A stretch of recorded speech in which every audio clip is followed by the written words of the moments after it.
Diễm xin chào cô chú, anh chị, các bạn và các em. Hôm nay Diễm chia sẻ món bánh theo yêu cầu, đó là món bánh củ cải. Thì cái công thức này Diễm học từ cô bạn người Hoa. Diễm cảm ơn Nguyên nhiều lắm nha. Cách làm rất là đơn giản. Thì cái công thức bánh này mình làm theo kiểu của người Quảng Đông ha, là mình hấp nguyên một cái bánh rất là ngon luôn và làm nhanh nữa. Bây giờ mình cùng vào bếp làm món bánh củ cải với Diễm nha.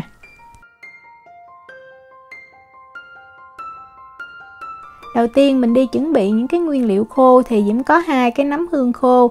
Mình cho nước nóng vào mình ngâm ha. Nước nóng thì mình ngâm nó sẽ mau mềm hơn. Thì Diễm ngâm trong vòng 30 phút thì Diễm thấy cái nấm nó nở. Tiếp theo Diễm có 50g tôm khô. Thì mình lựa tôm khô có ngon thì cái bánh của mình nó sẽ ngon. Diễm cũng cho nước nóng vào Diễm ngâm cũng trong vòng 30 phút luôn. Bây giờ mình đi chuẩn bị cái củ cải. Thì củ cải này là củ cải trắng ha. Mình lựa cái củ cải làm sao mà nó thiệt là chắc mình cầm vào nó cứng, nó chắc, nó tươi. Nhìn cái cuống nó còn cái lá màu xanh thì nó sẽ ngon. Củ cải này mình bào vỏ cho thiệt là sát nha. Tại vì nếu mà mình bào sơ quá thì nó dễ bị đắng đó. Mình bào sát cho thấy cái phần trắng ở trong như vậy. Mình đi rửa sạch, sau đó mình mới bào nhuyễn. Thì mình cũng có thể dùng máy mình bào cũng được. Diễm thì Diễm bào tay. Thì mình bào mình đừng có bào cái sợi dài quá ha. Mình bào cho nó nhuyễn, nó nhỏ như vậy nè. Thì mình mua củ cải mình nhớ trừ hao nha. Thì mình bào làm sao mình cân vừa đủ 750g là được. Tại vì củ cải nhiều khi cũng có cái củ ở trong nó bị đen, nó bị hư đó. Sau đó Diễm cho vào 1 muỗng cà phê. Thì Diễm cân được 4g muối. Mình trộn cho muối nó thấm đều với cái củ cải để củ cải nó ra nước thì mình để ở đây khoảng 30 phút Sau 30 phút thì mình quay lại mình vắt nước. Bây giờ Diễm đi cắt những cái nguyên liệu như là thịt và nấm. Nấm sau khi ngâm nở mềm thì Diễm lấy ra cho nó ráo nước rồi mình cắt nhỏ tùy mình thích miếng to miếng nhỏ. Diễm thấy mình nên cắt cho nó mỏng mỏng nhỏ nhỏ thì nó ngon. Tôm khô mình ngâm xong mình sẽ lấy cái phần nước để tí xíu mình đi pha bột luôn. Thì Diễm chắc ra Diễm để ở đây. Còn cái phần tôm khô này tùy mình thích Diễm thì Diễm thích cắt ra cho nó nhỏ. Tại vì mình để to mình cắn nó bị cứng không có ngon. Ở đây Diễm có một cái cây lạp xưởng thì Diễm cân được 50g. Mình cũng cắt ra cho nó nhỏ cắt hạt lựu cũng được và cắt nhỏ nhỏ như vậy. Ở đây Diễm có thịt xá xíu thì Diễm dùng là 100g. Thì cái công thức Diễm để trong cái phần miêu tả video Diễm chỉ có thay đổi là Diễm không sử dụng màu thôi. Mình cũng cắt nhỏ ra như vậy. Cái xá xíu này thì cái vị nó sẽ hơi ngọt. Củ cải sau khi mình để khoảng 30 phút thì nước nó đã ra nhiều như vậy. Bây giờ mình sẽ vắt cái phần nước này ra mình vắt cho vừa ráo là được. Tùy mình thích. Nếu mà mình thích cái vị củ cải nó đậm thì mình sử dụng cái nước này. Còn nếu mà mình không thích thì mình bỏ đi. Cái này là Diễm vắt ra thì nhìn nó như vậy nè. Đây là cái nước tôm khô mà hồi nãy mình chắc ra thì 300ml. Rồi Diễm cho cái nước củ cải vào luôn. Thì thêm 300ml nữa thì Diễm sẽ đông thêm cái nước lạnh làm sao cho tổng cộng cái lượng nước của mình là 1 lít. Còn nếu mà mình không thích dùng cái nước củ cải thì mình đông bằng nước thường cũng được ha. Bột thì Diễm có 200g bột gạo tẻ. Mình sử dụng bột gạo tẻ thì cái bánh mình nó dai hơn. Và 100g tinh bột bắp. Diễm cho vào đây 1/2 muỗng cà phê muối thì Diễm cân được 2g. Nước thì mình sẽ lấy cái hỗn hợp nước khi nãy mình cho vào 400ml hoặc là 500 cũng được. Mình khuấy cho cái bột này nó thiệt là đều nó tan đều cho muối nó tan nè, tinh bột bắp và tinh bột gạo nó đều thiệt đều với nhau. Rồi mình để cái hỗn hợp bột ở đây.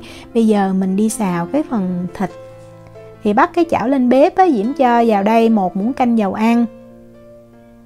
Tiếp theo là 20g hành tím băm và 10g tỏi băm. Nếu mà mình không thích cái mùi tỏi thì mình không cho cũng được. Còn Diễm thấy tôm khô mình cho tỏi thì nó thơm hơn. Mình bắt lửa lớn mình xào khi mà mình thấy dầu nó vừa sôi là mình cho cái lạp xưởng vào. Mình đừng có để cho nó vàng nó vàng thì cái tỏi nó bị đắng nó không có ngon. Mình xào rất là nhanh, khoảng từ 45 giây cho tới 1 phút. Mình thấy cái lạp xưởng nó ra mỡ và nó săn lại thì mình cho tôm khô Cho tôm khô vào thì mình cũng tiếp tục mình xào cái lửa lớn thiệt là nhanh tay cho tới khi mà mình thấy là tôm khô nó thơm mà giống như nó nóng nó nổ lên như vậy nè. Thì mình tiếp tục mình cho nấm hương. Nấm hương vào thì mình cũng xào nhanh tay khoảng cỡ từ 45 giây cho tới 1 phút Và cuối cùng là mình sẽ cho thịt xá xíu. Cho thịt xá xíu vào thì mình đảo sơ ha, tại thịt xá xíu nó đã chín rồi thì mình xào khoảng 30 giây thì mình nhắc khỏi bếp. Mình cho cái thịt này ra một cái chén riêng rồi mình dùng cái chảo này mình xào tiếp. Thì Diễm cho vào đây 1 muỗng canh dầu ăn nữa, nếu mình thấy cái chảo nó hơi bị cháy thì mình lau cho sạch. Diễm cho vào 30g hành lá cắt nhuyễn, nếu mà mình thích cái mùi rau cần thì mình cho rau cần. Mình xào lên vừa thấy cái dầu nó sôi thì mình cho củ cải vào, củ cải hồi nãy mình đã vắt nước rồi đó. Cho củ cải vào thì mình cũng xào nhanh tay khoảng cỡ từ 1 cho tới 2 phút. Mình thấy cái củ cải nó tơi ra và nó thơm. Mình xào tí xíu như vậy làm giảm cái mùi hăng của củ cải, nó không có bị đắng lắm. Đó, Diễm xào Diễm thấy nó hơi trong như vậy thì mình lấy cái phần nước còn lại mình cho hết vào luôn. Thì khoảng 600ml. Diễm sẽ nêm vào đây 2 muỗng cà phê là 8g bột nêm gà và 1 muỗng cà phê đường thì Diễm cân được 4g. Mình nên nêm lại nha, tại nhiều khi cái tôm khô, cái thịt của mình nó mặn, nó ngọt khác nhau đó. Diễm nêm như vậy thì Diễm thấy rất là vừa ăn.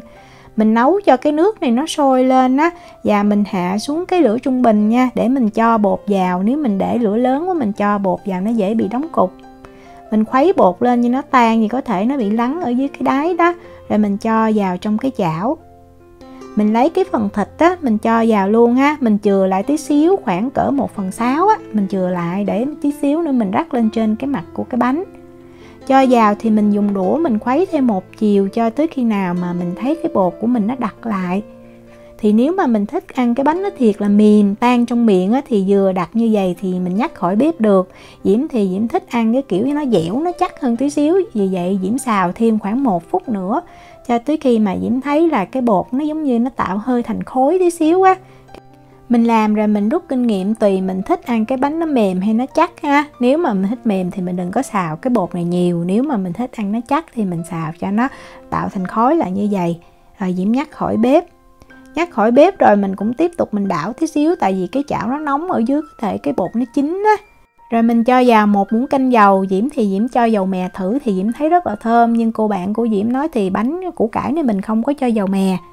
Diễm cho vào 1 muỗng cà phê tiêu nha, nếu mình ăn cay nhiều thì mình cho nhiều. Mình trộn lên cho dầu và tiêu nó thiệt là đều, với lại cái hỗn hợp bột này thì mình đi cho vào khuôn. Đó, cái này là Diễm xào nhìn kỹ nó như vậy. Cái khuôn này là khuôn silicon, cái đường kính của nó là 22cm. Diễm thấy nó rất là vừa với lại cái bột này luôn Thì mình sử dụng khuôn silicon lúc mà bánh nó nguội mình lấy ra rất là dễ. Mình cho bột vào thì mình tém bột cho nó đều và mình lấy cái phần thịt còn lại hồi nãy đó mình cho lên trên mặt. Cái này Diễm chừa hơi nhiều nên nhìn nó hơi đặc nè. Rồi mình cho lên bếp mình hấp liền luôn Thì nước thật là sôi mình mới cho cái xửng bánh vào. Thì hấp cái bánh này nếu mà xào bột như là Diễm xào thì mình hấp trong vòng 45 phút thì cái bánh nó chín. Còn nếu mà mình xào mà cái bột nó còn thiệt là mềm thì mình hấp trong vòng 60 phút. Cái này là Diễm hấp 45 phút nè. Mình mở ra thì mình kiểm tra, mình dở lên mình thấy cái bột nó rất là trong Lúc mà mình xiên cái cây đũa vào thì mình thấy cây đũa mình nó dính lắm, nó không có khô ráo đâu, nhưng mà nó chín là mình nhìn thấy bột trong là đạt. Nếu mình muốn mình nếm thử mình thấy không còn cái mùi bột sống là được Nhắc khỏi bếp mình sẽ để cho cái bánh này nó nguội. Tại vì nếu mà bây giờ mà mình lấy ra liền thì cái bánh nó mềm lắm, mình khó cắt ra lắm. Còn nếu mà mình thích ăn thiệt là nóng dẻo thì mình múc ra cũng được Diễm thì Diễm để cho nó nguội luôn. Đó, rờ vào rất là mềm. Bánh này Diễm để cho nó nguội rồi nè, thì cái khuôn silicon như Diễm nói mình gỡ ra nó dễ lắm. Bánh này khi ăn thì mình cắt ra thành từng miếng, tùy mình thích miếng to hay miếng nhỏ. Nếu mà mình ăn không hết mình cất vô trong tủ lạnh, khi ăn thì mình hâm cho nó nóng lại cũng rất là ngon luôn.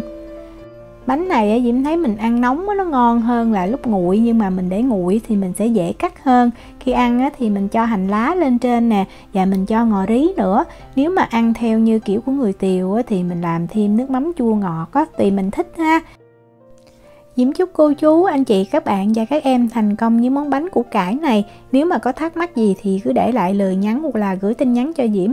Diễm cảm ơn sự quan tâm theo dõi video rất là nhiều. Hẹn gặp lại trong những video tiếp theo. Chào tạm biệt.